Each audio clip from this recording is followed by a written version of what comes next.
Di beberapa hari berikutnya, Kina menemukan bahwa bagaimanapun dia menelepon atau mengirim pesan teks kepada Ezra, tetap saja tidak ada jawaban. Bahkan kegiatan menelepon yang dilakukan setiap jam 9.30 malam pun sekarang sudah tidak ada. Seolah-olah dia telah menghilang tak terlihat bagaikan udara. Ini adalah pertama kalinya mereka tidak ada kabar satu sama lain selama seminggu setelah mereka menerima akta nikah. Situasi seperti ini membuat Kina merasa sangat tidak tenang. Dia tiba-tiba kepikiran dengan kejadian pada saat Ezra terluka. Hatinya menjadi semakin tidak tenang, dan langsung menelepon Vito. Kakak ipar kedua, apa ada sesuatu yang perlu aku bantu? Vito bertanya dengan santai. Sebenarnya, Kina menggigit bibirnya dan berpikir sejenak sebelum berkata, sebenarnya beberapa hari ini aku tidak bisa menghubungi Ezra. Apa kamu bisa menghubunginya? Dari suara Kina, Vito bisa mendengar ada kecemasan yang mendalam. Vito merasa tidak tega kepadanya, namun dia juga teringat dengan perkataan kakak keduanya. Seketika dia merasa serba salah. Setelah merenung sejenak, dia memilih untuk berbohong dan berkata, "Oh, ini."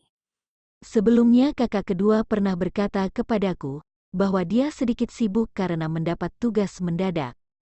Kakak kedua membawa pasukan elit untuk pergi ke luar negeri. Sepertinya dia mengatakan dia pergi untuk berpartisipasi dalam beberapa latihan dan kompetisi militer. Kegiatan ini bersifat tertutup dan tidak dapat berkomunikasi dengan dunia luar. Aku pikir kakak kedua akan segera kembali sekitar 4 atau 5 hari lagi. Oh begitu, terima kasih atas informasinya, tidak ada hal lain lagi. Kina berbicara dengan lemah lalu menutup telepon. Memikirkan Ezra yang tidak memberitahunya, dan malah memberitahu Vito, hati Kina sangat tidak nyaman, sangat sesak dan kesal. Apa yang akan orang lain pikirkan? Aku bahkan tidak tahu keberadaan suamiku, dan aku harus mengetahuinya dari orang lain.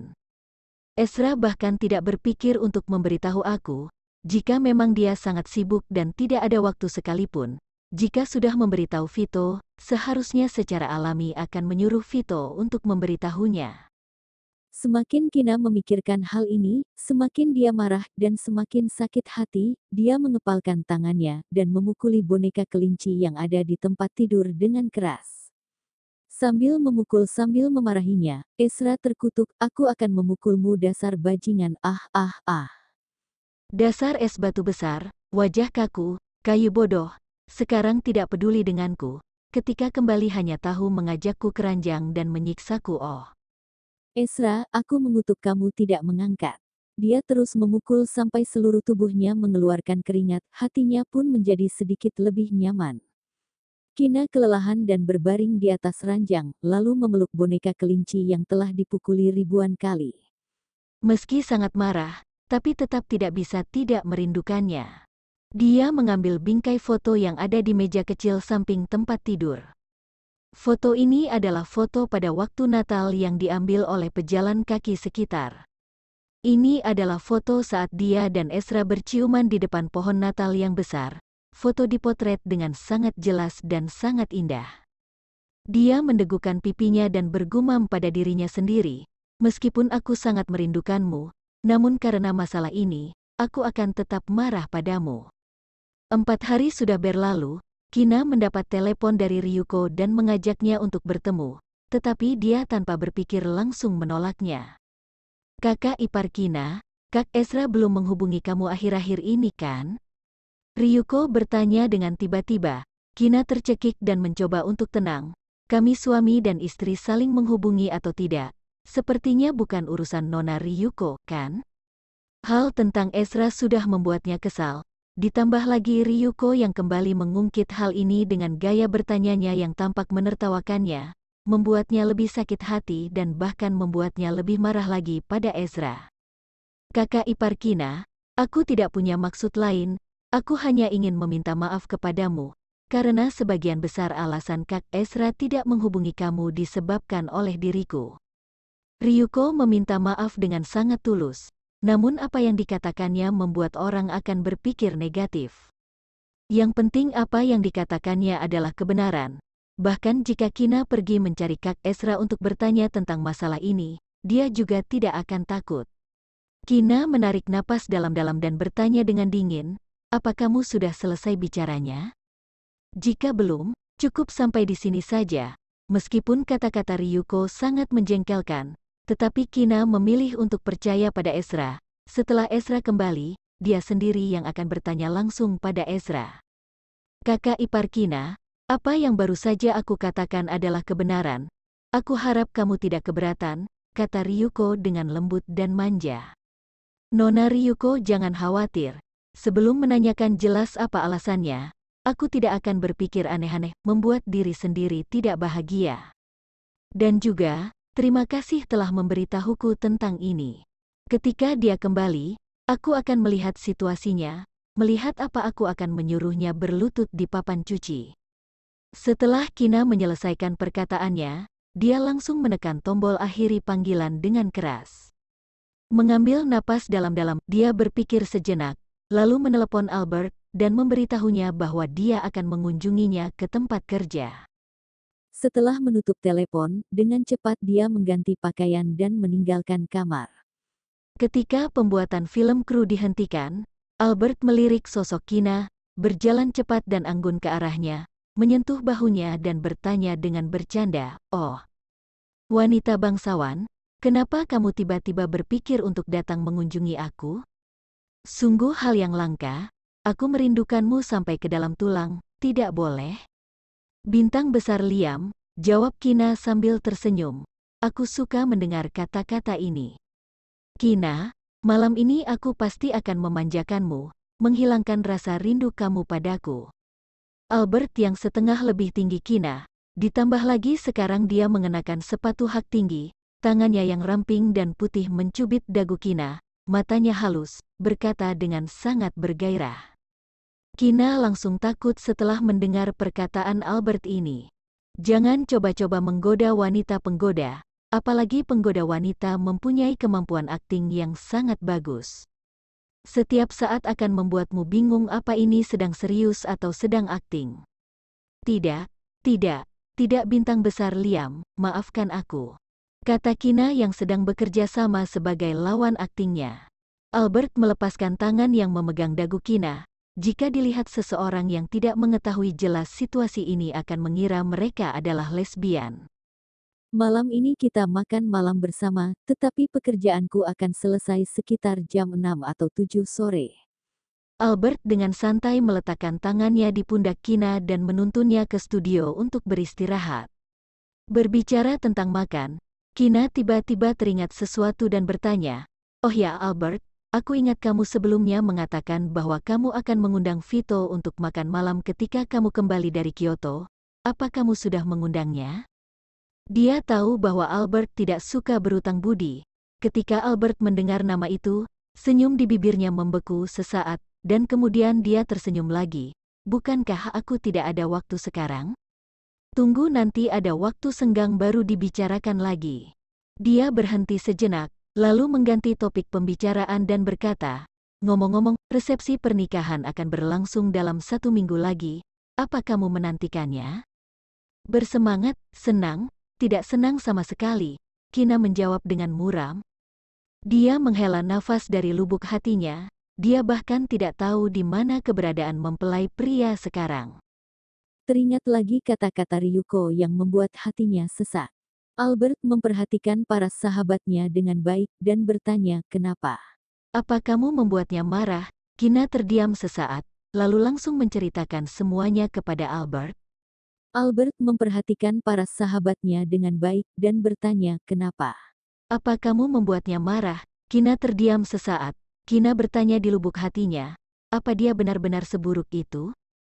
Kalau tidak, kenapa setiap dia dan Ezra memiliki sedikit masalah, semua orang akan berpikir bahwa dia yang membuat Ezra marah, dan bukan dia yang dibuat marah oleh Ezra? Kina mendesah ringan, dia memberitahu semuanya kepada Albert. Setelah Albert mendengar semua ini, dia berpikir keras, dan merasa bahwa masalah ini besar atau kecil masih tergantung pada sikap Ezra. "Kina, menurutku masalah ini kamu harus menunggu tuan kedua kembali, dan bertanya apa yang sebenarnya terjadi. Selain itu, Dia memiliki pekerjaan khusus dan banyak rahasia militer. Sekalipun itu istrinya, dia tetap tidak dapat mengatakannya. Kamu juga tahu bahwa Nona Ryuko menyukai tuan kedua. Kamu tidak boleh mempercayai kata-katanya yang sepihak, yang dapat memancing perpisahan. Kata Albert untuk membujuknya untuk menghiburnya. Albert secara intuitif merasa bahwa jika pria seperti Ezra benar-benar ingin bersama dengan Ryuko, dia pasti akan segera menceraikan Kina. Sekarang pernikahan tetap diadakan sesuai jadwal, itu membuktikan bahwa dia ingin bersama Kina. Bahkan jika istrinya saja tidak boleh tahu, kenapa Vito tahu? Ryuko juga tahu, hanya aku yang tidak tahu, kata Kina dengan mata tertunduk, sedikit terluka. Ryuko meneleponnya, dengan maksud minta maaf karena membuat Ezra tidak bisa memberinya kabar. Padahal dia sebenarnya hanya ingin memprovokasi dan pamer. Kamu jangan masuk ke dalam perangkap Ryuko, Ezra tidak memberitahumu, pasti ada alasannya. Albert menepuk-nepuk punggung Kina dan berkata dengan sangat setia, jangan khawatir Kina, jika tuan kedua berani mengecewakanmu, aku akan menjadi orang pertama yang tidak akan membiarkan dia pergi begitu saja. Lagi pula wanita yang berkelas dan sempurna sepertimu, dia yang rugi jika tidak memilih kamu. Masih banyak laki-laki yang jauh lebih baik di luar sana. Jika memang nanti hubungan kalian tidak baik, aku akan memperkenalkan kamu selusin brondong, yang bisa kamu ganti setiap hari, dan berjanji untuk membantumu melupakannya. Wajah Kina menjadi hitam ketika dia mendengarnya. Dia tidak ingin brondong, dia hanya ingin bersama pria itu. Tapi setelah Albert berkata seperti itu, dia merasa jauh lebih ceria. Melihat Kina tidak berbicara, Albert mengira dia masih tenggelam dalam kesedihan. Jadi dia berkata dengan sungguh-sungguh, Kina, jangan menaruh semua perasaanmu pada seorang pria, dan jangan membuat masalah untuk seorang pria. Wanita datang ke dunia ini bukan demi seorang pria. Ketika tuan kedua tidak di sisimu, kamu dapat mencari sesuatu yang berarti untuk dilakukan, atau belajar sesuatu untuk memperkaya diri sendiri, dan menjadikan diri sendiri lebih baik, lebih mempesona dan lebih menawan. Ketika saatnya tiba tuan kedua sendiri yang ingin mengikat kamu ke ikat pinggangnya, itulah kehebatan kamu. Mendengar kru berteriak untuk mulai bekerja, dia menepuk bahu Kina, aku akan mulai bekerja, kamu bisa berjalan-jalan di sekitar, jangan pergi terlalu jauh, dan nanti kita makan malam bersama ya. Setelah Albert selesai menasihatinya, dia bangkit dan pergi untuk syuting. Kina memegangi pipinya dan memikirkan kata-kata Albert. Tiba-tiba, secangkir teh susu muncul di depannya, dan dia mendongak. Kak Tama. Dia berteriak. Tama adalah manajer dan teman sekelas Albert.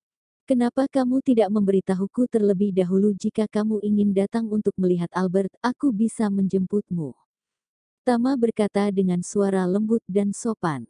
Kemeja putih sederhana dan celana panjang hitam berjajar dengan sosok tinggi dan tegap, pangkal hidungnya yang mancung, tergantung kacamata berwarna emas, wajah putih lembut dengan senyum lembut, sekujur tubuhnya dipenuhi dengan hawa kehangatan. Terlihat seperti profesor muda universitas yang konotatif, tidak seperti seorang manajer dunia entertainment. Terima kasih, Kina berkata sambil tersenyum dan mengambil teh susu yang dia berikan. Aku sedikit bosan di rumah dan sudah berapa hari aku tidak melihat Albert, jadi aku datang menemuinya. Dia tidak berencana memberitahu Tama percakapan pribadi antara dia dan Albert. Jadi begitu. Tama tersenyum dan tidak bertanya lagi. Matanya yang peci menyipit menjadi bulan sabit karena tawanya. Terlihat baik dan terlihat sangat ramah. Tama mengetahui Kina sedang dalam suasana hati yang buruk dari Albert. Tama mencari beberapa topik menarik atau informasi yang diketahuinya, lalu menceritakan dan berbagi dengannya sambil mengobrol ringan, yang tidak tampak disengaja, dan membuatnya tertawa lagi dan lagi. Terus begitu sampai pukul 6.30 sore. Setelah Albert selesai syuting selama sehari, ditambah dengan cuacanya sedikit dingin, dia mengusulkan untuk makan hotpot. Setelah mereka bertiga selesai makan hotpot, kegiatan dilanjutkan dengan pergi menonton film. Hampir pukul 10 malam, Albert meminta Tama untuk secara pribadi mengantar Kina pulang. Rumah Kina keluar dari mobil yang hangat, angin dingin datang menghembus, Kina tidak bisa menahan diri untuk tidak menggigil, memasukkan tangannya ke dalam saku mantelnya, dan berkata sambil tersenyum kepada Tama. Kak Tama, terima kasih telah mengantarku pulang, hati-hati di jalan. Iya, masuklah Kina, angin malam ini cukup kencang, hati-hati jangan sampai masuk angin. Tama mengusap rambutnya dan berkata sambil tersenyum lembut. Oh, selamat malam, sampai jumpa. Kina melambai padanya, lalu berbalik dan berjalan cepat menuju rumah. Kina merasa ada yang mengikuti, dia tiba-tiba merasa gemetar, di otaknya tersirat berbagai kasus kejahatan, semakin dipikir semakin ketakutan, jantungnya berdetak cepat dan tidak berani menoleh ke belakang untuk melihat orang tersebut. Sudah semalam ini, ditambah lagi cuaca sangat dingin, tidak ada orang lagi di alun-alun perumahannya, jadi dia mau tidak mau mempercepat langkahnya. Tiba-tiba, lengannya dicengkeram, dan dia berteriak ketakutan, "Ah! Jangan, ya!" Mulutnya segera ditutup. "Ini aku," suara dingin dan rendah yang akrab terdengar, dan di detik berikutnya, dia jatuh ke pelukan yang hangat dan kuat. Kina sangat ketakutan sekarang, pikirannya sedikit linglung, dan tubuhnya masih gemetar. Pada saat ini, dia mendengar suara yang dikenalnya, tetapi dia tetap tidak dapat tenang. "Kina, siapa pria barusan?" Telapak tangan besar Ezra mencubit dagunya dan memaksanya untuk menatapnya, bertanya dengan nada dingin dengan sedikit kemarahan. Melihat adegan pria itu menggosok rambut Kina dengan penuh kasih sayang, Ezra hampir tidak bisa mengendalikan diri dan ingin membunuh pria itu pada saat itu. Dan Kina bahkan tidak menolak sentuhan pria itu, dia merasakan api yang menyala dengan saat mengamuk di dadanya. Kina mengedipkan matanya, setelah melihat pria di depannya dengan jelas, dia menghela nafas lega, tetapi dia sedikit marah. Alih-alih tidak menjawab pertanyaan Ezra, dia malah bertanya, "Kenapa kamu di sini?" Memikirkan Ezra yang menghilang selama berhari-hari, dan sekarang tiba-tiba muncul begitu saja. Ditambah lagi perkataan Ryuko, Kina menjadi sedikit marah. "Aku bertanya padamu, siapa pria yang mengantarmu pulang barusan?" Dia bertanya dengan nada sedikit mendesak. Ezra sangat terganggu dengan keberadaan pria itu, apalagi pikirannya dipenuhi dengan kemesraan di antara mereka berdua, sangat terganggu sampai ingin membunuhnya. Kina menutup mulutnya, diam tanpa kata.